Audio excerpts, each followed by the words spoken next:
At para sa ating unang procedure, sa isang mixing bowl nga, ay ilagay na natin yung ating pork chop or yung ating karne. Pagkatapos ay maglalagay lang tayo ng 237 ml ng ating Sprite. Ibuhos natin siya agad. Pagkatapos ay masahin lang natin ito para manuot yung ating Sprite dun sa ating karne.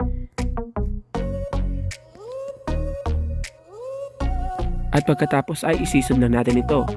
Season lang natin ng salt and pepper. Pagkatapos maglagay din tayo ng ginisa mix. Ibuhos natin siya lahat. Dahil hindi tayo dito maglalagay ng bawang at sibuyas. Pandagdag lasa din ay lalagyan natin siya ng oyster sauce, pero optional lang yan. At magdagdag din tayo ng Worcestershire sauce. Ano yun? Ayan, optional lang din yung ating Worcestershire sauce.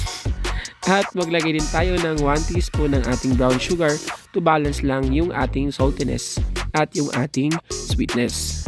And then masahin lang natin ito hanggang manuot nga dun sa ating karne yung lasa. Ayan, pagkatapos ay tatakpan lang natin siya dahil i-marinate natin siya ng 2 to 3 hours or overnight para mas masarap. So ito na nga guys, after 3 hours, okay na marinate na yung ating karne. Ayan, mix lang muna natin siya para manuot talaga ng lasa nito. Mas maganda guys kung naka-overnight yung pag-marinate dito para mas lalong sumarap siya. Pagkatapos ay tanggalin lang natin yung sauce. Siguraduhin lang natin na matanggal lahat ng sauce nito. Pagkatapos ay mag-crack na tayo ng 2 buong itlog.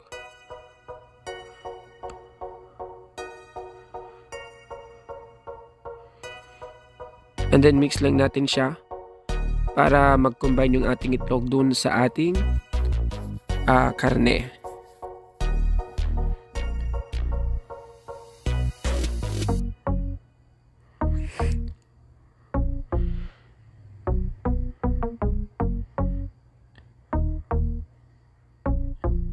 Ayan, siguraduhin lang natin na maigi po yung ating pag-mix ng ating itlog.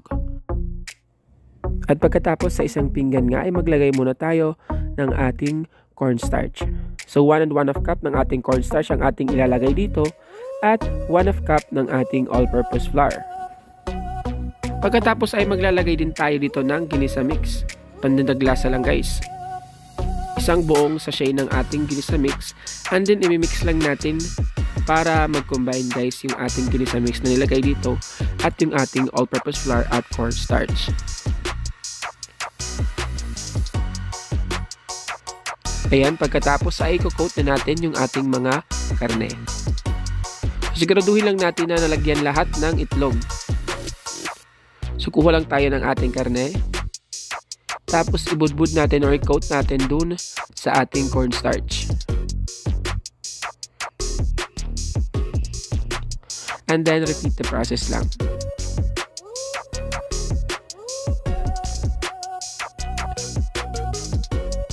Ayan guys, kung hindi ka pa nga nakasubscribe sa ating YouTube channel, like and subscribe ka na para updated ka sa ating mga daily uploads.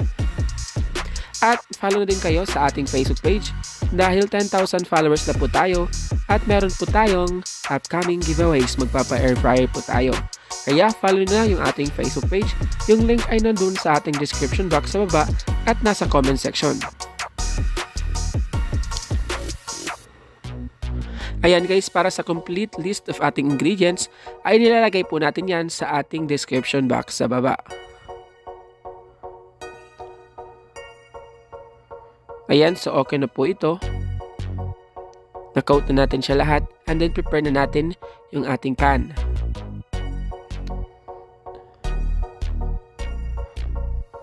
So ihanda lang natin yung ating induction cooker. Pagkatapos ay buksan lang natin ito. Medium heat lang. And then antayin lang natin na medyo uminit yung ating pan bago natin ilagay yung ating oil. Pagkatapos pag mainit na ay maglagay lang tayo ng 15 pesos na oil. 30 pesos pala yan guys.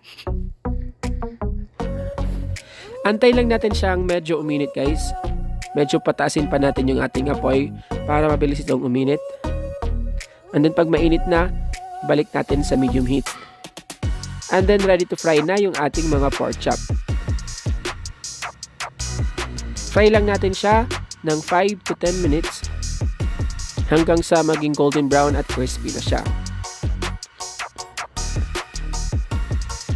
Ayan, mas maganda nga guys kung naka-deep fry talaga siya para maprito siya lahat at pantay-pantay nga yung kanyang pagluto. Kaya lang wala tayong budget sa oil, tsaga-tsaga lang muna tayo.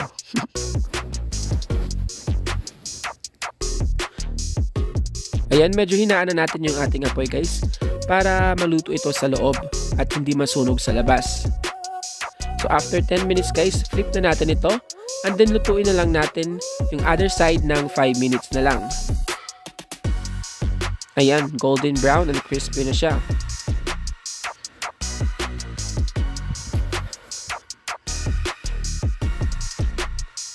So after 5 minutes guys, ito na. Crispy at golden brown na yung ating pork chop. Hanguin lang natin ito, i-drain sa ating strainer, ilagay sa ating kitchen towel para matanggal yung oil. Pagkatapos ay hihiwain na natin siya guys, para mas lalong masarap, di ba? Hiwain lang natin.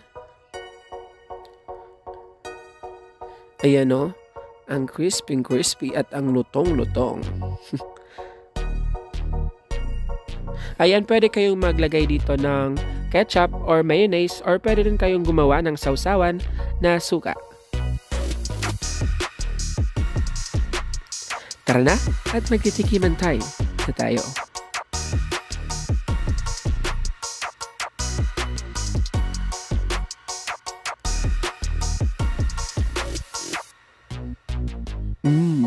Lame. Ayan na nga guys, ang ating napakasarap na pork chop na nilagyan natin ng Sprite. Di ba kakaiba? Mas naging tender at naging juicy siya dahil sa nilagay nating Sprite na mas nagpa-sarap sa ating recipe ngayon. Maraming salamat sa panonood. Stay safe, God bless, and see you again on our next recipe.